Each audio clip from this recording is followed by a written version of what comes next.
CBC News has learned the RCMP owes the managers of the Aga Khan's private island in the Bahamas more than $56,000. What's the money for? Meals, accommodations, jet ski rentals during the Prime Minister's controversial vacation there a few years ago. I'm sure you remember that story. CBC's Elizabeth Thompson led the investigation. She has more from Ottawa, including why this bill is still outstanding.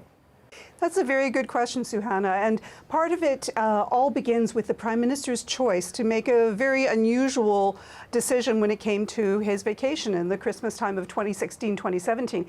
He decided to accept the invitation he had received from the Aga Khan to vacation on his private island in the Exumas in the Bahamas.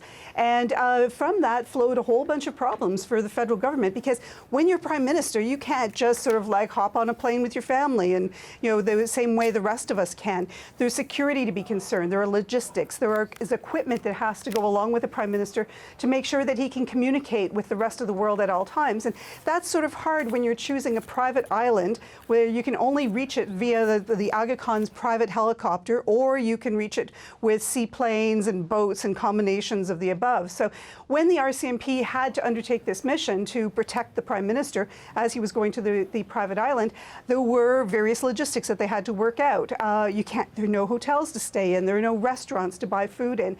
So the way that they decided to deal with this was to reimburse the Aga Khan or the Aga Khan's managers of the island for the amount that it was costing them in meals and accommodations, and apparently to rent jet skis, which one can probably understand given that it's a private island. So they announced this. They had the managers put together a bit of a summary of the costs and that, but then the problems began because the RCMP is part of the government's financial system, and it requires invoices in order to be able to pay someone back. And the Aga Khan's managers, for some reason, were adamant they did not want to put together any invoices. In fact, when a senior RCMP officer in the protective detail drafted an invoice saying, hey guys, this could work, the managers wrote back very angry and said, we deliberately told you that we did not want an invoice. Please destroy this. And so for the last 3 years, it's been going back and forth. They have not yet found a way to reimburse the cost that they incurred during that vacation. Wow. I'm sure the PMO would like to see the back end of this issue.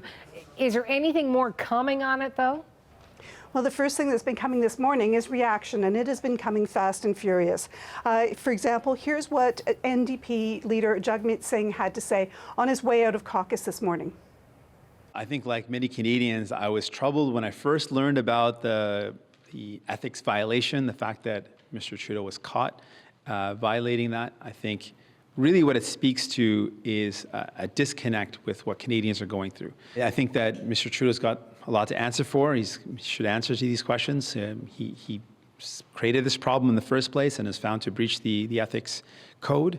I think the opportunity now is for Mr. Trudeau to realize that his priorities that in the past 4 years were not good enough.